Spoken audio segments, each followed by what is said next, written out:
people that are in foreclosure typically are habitual bad decision makers. Yeah. And so then what happens is like, doesn't matter. You could be the most helpful person in the world to them and they can love you. They're still going to be very self-preserving in that in that context. And so they're going to do whatever they think is best for them. And so it protects us because we're on the title with them. So here's how the process goes. So let's say I was pitching you, and in a normal deal, if I was going to do like a wholesale, let's say the house is worth 300, I'm going to want it under 200. If I'm going to wholesale that to somebody else at like 168 or something, 170 to be able to make a profit to wholesale it. But in this instance, because I go on the title, I can actually put that on the market where I'm going to be exposed to millions of buyers instead of a couple of like 15,000 cash buyers maybe. And so I will be able to offer 230, 240 instead of 170, 180. So since I can offer that person, let's say I'm talking to you and you're like, man, I really want 220 out of it. So I'd go, man, my offer is 170, Rafael, but maybe I can go back and ask my underwriters in the back. I'm not sure if you'd qualify, but we do have our installment program. And with that, I think I could be able to get you that 230. And honestly, I may be able to give you about $500 now on our closing. Would that be helpful for you? And if they're in foreclosure, they're like, you can give me money now that I can keep, non-refundable? Sure. And even if they go, that's not a whole lot.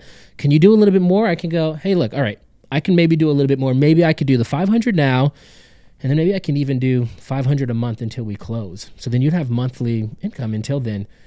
To be able to help take care of even the move or whatever you got going on in your life. Would that be helpful? So then go ahead. And you make sure that, you know, whatever monies you're paying out, they go towards the purchase price, right? That's exactly right, man. So any of the money that we come out, so really we technically don't come out of pocket because it is coming out of their profits at the end of the day.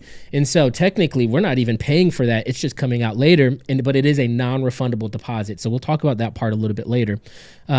Because wholesaling in general, when we get a wholesale contract, it's seen as equitable interest on a property. Yeah. But in some states, in most states where I live on the East Coast, Oklahoma, parts of Tennessee, Georgia, definitely, it's not seen as actual interest or ownership on the property because it's just a piece of paper.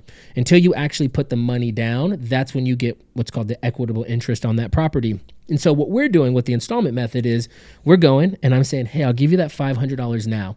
So then depending on how fast your title company works, ours does in 3 days, we can close if title's clear. Gosh, you know, with foreclosures, title's never that clear. But as quickly as title can close, we do an initial closing, and that's when we pay our $500. And depending on how good the deal is, I'll put $5,000, $10,000 now down if I know that that's a good deal and I want to lock it in. So I'll put that down. And when I put it down, they file that with the county. And then, so that equitable interest is filed with the county on like a bond for title or a contract for deed.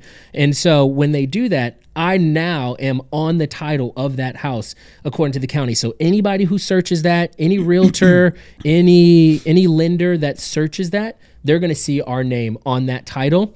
And then the title company that we initially did the closing with actually holds a physical copy of that deed and doesn't actually file the deed until we close on the back end.